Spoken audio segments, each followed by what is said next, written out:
Hello friends, வாங்க இன்றைக்கி மழைக்கால டிப்ஸ் தான் பார்க்க போகிறோம். மழைக்கால டிப்ஸில் இன்றைக்கி 4 டிப்ஸ் நச்சுன்னு கொண்டு வந்திருக்கேன். இந்த டிப்ஸ் எல்லாம் உங்களுக்கு வந்து ரொம்ப யூஸ்ஃபுல்லாக இருக்கும். கண்டிப்பாக ஸ்கிப் பண்ணாமல் கடைசி வரையே பாருங்கள், அப்போ தான் உங்களுக்கு புரியும். டிப் நம்பர் 1 என்னென்னு பார்த்தீங்கன்னா, இப்போ மழை நேரத்தில் வந்து இப்போ பூண்டு வெள்ளைப்பூண்டுலாம் வாங்குகிறோம் அப்படின்னா ஈரப்பதமாகவே இருக்கும். நம்ம அப்படியே கொண்டு வச்சோம் அப்படின்னா சீக்கிரம் வந்து அழுகுறல் தன்மையாயிரும், நம்மளுக்கு வந்து வாங்கினது வேஸ்ட் ஆயிரும். அதுக்கு வந்து சூப்பரான டிப்ஸ் இருக்குது. இப்போ வெங்காயம் வாங்கிட்டு வந்ததுக்கப்புறம் வந்து நீங்கள் வெங்காயம் போடுற அந்த பாக்ஸில் வந்து அடியில் வந்து பேப்பரை விரிச்சுக்கோங்க. பேப்பரை விரிச்சிட்டு அதுக்கு மேலே வந்து வெங்காயத்தை எல்லாத்தையும் கொட்டி வச்சிங்க அப்படின்னா சீக்கிரமாகவே வந்து அப்படி ஈரப்பதம் இருந்தாலுமே அந்த ஈரத்தை எடுத்துரும் அந்த பேப்பரு. பிளாஸ்டிக் ஷீட்டு இதெல்லாம் விரிக்காதீங்க, இதே மாதிரி வந்து பேப்பர் ஷீட்டாக வந்து விரிங்க, அதுதான் நம்மளுக்கு வந்து நல்லது. இதே மாதிரி வந்து நீங்கள் வந்து ஸ்டோர் பண்ணி வச்சிங்க அப்படின்னா உங்களுடைய வெங்காயம் வந்து கெடவே கெடாது, இந்த ஈரப்பதத்தை வந்து எடுத்துரும். அதே மாதிரி வந்து மேல் பக்கமும் வந்து உங்களுக்கு ஈரமாக இருக்குது அப்படின்னு நினச்சிங்கன்னா மேலே வந்து ஒரு பேப்பரை வந்து கொஞ்சம் காற்று போகிற மாதிரி லைட்டாக மேலே போட்டு விட்டீங்க அப்படின்னா மேலே உள்ள பகுதியிலையும் வந்து அந்த ஈரப்பதத்தை வந்து எடுத்துரும் பேப்பரு. கண்டிப்பாக வந்து மழைக்கால டிப்ஸில் இது மெயினாக முக்கியமான டிப்ஸு. கண்டிப்பாக யூஸ் பண்ணி பார்த்துட்டு எப்படி இருந்துச்சு அப்படின்னு எனக்கு கமெண்ட் பாக்ஸில் வந்து சொல்லுங்கள். மழைக்கால டிப்ஸில் வந்து நம்ம செகண்டாக பார்க்கக்கூடிய டிப்ஸ் என்னென்னு பார்த்தீங்கன்னா, இப்போ வந்து ஈவினிங் டைம் ஆயிடுச்சுனாவே மழைக்காலத்தில் வந்து ரொம்ப பூச்சிகள் கொசுகள் வந்து ரொம்ப படையெடுத்து வரும். அதை வந்து போக்குறதுக்காக தான் இன்றைக்கி வந்து ஒரு 2வது டிப்ஸ், சூப்பரான டிப்ஸ் கொண்டு வந்திருக்கேன். இப்போ வந்து டெய்லியுமே வந்து நீங்கள் வந்து சாம்பிராணி போடுறது ரொம்ப நல்லது.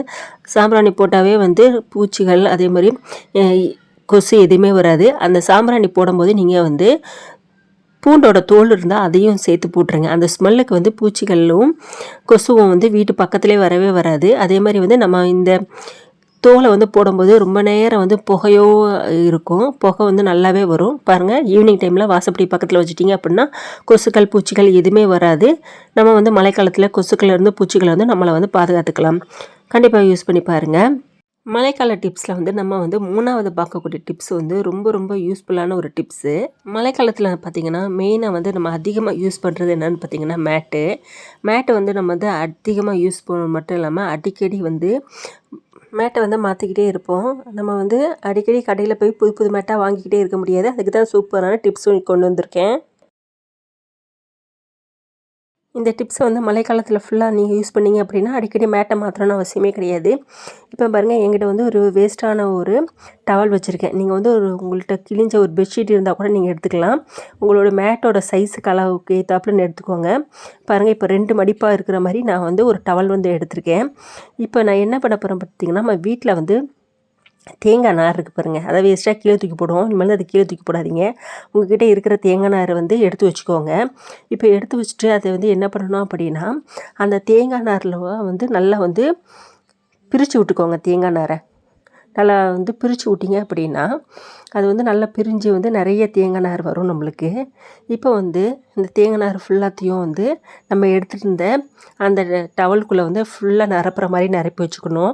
உங்களுடைய டோர் மேட் அளவுக்கு ஏற்றாப்புல நீங்கள் வந்து இதேமாதிரி தேங்காய் நாரை வந்து நிறைய வந்து பரப்பி வச்சுக்கணும். நீங்கள் வந்து இப்படியே வச்சிடாதீங்க, நல்லா உதுத்து போடுங்க. அப்போ தான் வந்து நம்மளுக்கு வந்து நிறைய தேங்காய் நார் கிடைக்கும். பாருங்கள், இதே மாதிரி எடுத்து போட்டிருக்கேன். இப்போ என்ன பண்ண போகிறேன் அப்படின்னு பார்த்தீங்கன்னா, இப்போ பாருங்கள், டவல் ஃபுல்லாக வந்து நான் நிரப்பி வச்சுட்டேன். இப்போ 2ஆக மடித்தோம் பாருங்கள், அதை வந்து இப்படி மடிச்சிக்கோங்க. மடிச்சுட்டு என்கிட்ட வந்து இன்றைக்கி வந்து டபுள் சைடு செல்லோ டோப் எடுத்திருக்கேன். அதை வந்து குட்டியாக நீங்கள் கட் பண்ணி வச்சுக்கோங்க. இப்போ வந்து மேட் இருக்குது பாருங்கள், அந்த இடத்துல வந்து ஃபஸ்ட்டு வந்து ஒட்டணும் அந்த டவலோடு சேர்த்து. இப்போ பாருங்கள், நான் ஒட்டுறதை நீங்கள் கவனமாக கவனிங்க. பாருங்கள், இந்த இடத்துல வந்து ஃபஸ்ட்டு வந்து ஒட்டிக்கிடுறேன் அந்த நம்ம டவல் போட்டிருந்தோம்ல அதை. இப்போ வந்து இன்னும் கொஞ்சம் வந்து கட் பண்ணி இப்போ வந்து மேல் பகுதியில் வந்து அதே மாதிரி நான் வந்து ஒட்டிக்கிடுறேன் மேலே. இதனால் என்ன ஆகும் பார்த்திங்கன்னா, வெளியே வந்து வராது. நல்லா 4 சைடும் வந்து இதேமாரி டபுள் சைட் செல்லோ டப்பை வச்சு ஒட்டிக்கோங்க. நல்லா ஸ்ட்ராங்காகவே நிற்கும். வெளியே வந்து அந்த தேங்காய் நார் வந்து வெளியே வராது. அதேமாரி வந்து கடைசியில் வந்து மேட்லேயே வந்து லாஸ்ட்டில் 4 சைடையும் வந்து ஒட்டிக்கிடுறேன். மேட்டு வந்து அதே இடத்துல தான் இருக்கும், நம்மளுக்கு வந்து நகண்டு வந்து வராது. பாருங்கள், மழைக்காலத்தில் வந்து இது வந்து சூப்பரான டிப்ஸு. மழைக்காலத்தில் வந்து மேட்டு தான் நம்ம அதிகமாக யூஸ் பண்ணணும். ஈரமாக்கிக்கிட்டே இருக்கும், காயவும் காயாது. இதேமாரி நீங்கள் வந்து ரெடி பண்ணி வச்சிட்டிங்க அப்படின்னா நமக்கு மழையில் நனைச்சிட்டு வந்து மேட்டில் காலை வைக்கிறோம் அப்படின்னா அந்த ஈரத்தை ஃபுல்லாத்தையும் அந்த தேங்காய் நார் வந்து அப்படியே உறிஞ்சி வச்சுக்கிடும். கீழே மேட்டு முடிய போகாது. நம்ம வந்து மேலே வந்து ஸ்ட்ராங்கான ஒரு டவல் தான் வந்து போட்டிருக்கோம் அப்படின்னால அது வந்து நம்மளுக்கு வந்து ஈரத்தை வந்து கீழே மேட்டு கொண்டு வராது. நம்ம வந்து நீங்கள் மாற்றுறதா இருந்தால் அந்த டவலையும் அடுத்து வந்து தேங்காய் நாரை மட்டும் நீங்கள் மாற்றினா போதும். டவல் அதேமாதிரி மேட் வந்து ஈரமே ஆகாது, நல்லா ஸ்ட்ராங்காகவே நிற்கும். நல்ல யூஸ்ஃபுல்லான டிப்ஸு. கண்டிப்பாக அந்த டிப்ஸை வந்து மழைக்காலத்தில் வந்து நீங்கள் யூஸ் பண்ணி பாருங்கள். உங்களுக்கு வந்து ரொம்ப ரொம்ப யூஸ்ஃபுல்லாக இருக்கும். பாருங்கள், இதேமாரி நம்ம வந்து தொடச்சிட்டு வந்தோம் அப்படின்னா அந்த தேங்காய் நாருக்குள்ளேயே வந்து ஈரம் வந்து அப்படியே வந்து இருக்கும், கீழே முடிய மேட்டு முடிய போகாது. ட்ரை பண்ணி பாருங்கள். நம்ம அடுத்ததாக யூஸ் பண்ண போகிற கடைசி டிப்ஸ் என்னென்னு பார்த்திங்கன்னா, இப்போ மழைக்காலத்தில் வந்து கரண்ட் வந்து அடிக்கடி போகும். அப்போ வந்து நம்ம வந்து மெழுகுவர்த்தி யூஸ் பண்ணுவாங்க. அப்போ மெழுகுவர்த்தி வந்து கரையாமல் அப்படியே இருக்கணும், ரொம்ப நாள் உழைக்கணும் அப்படின்னா இந்த டிப்ஸை வந்து நீங்கள் ஃபாலோ பண்ணுங்கள். நீங்கள் வந்து மெழுகுவர்த்தி எடுத்து வச்சுருக்கிற அந்த பவுலில் வந்து ஃபஸ்ட்டு வந்து மெழுகுவர்த்தியை வந்து நீங்கள் வந்து ஏற்றிக்கோங்க.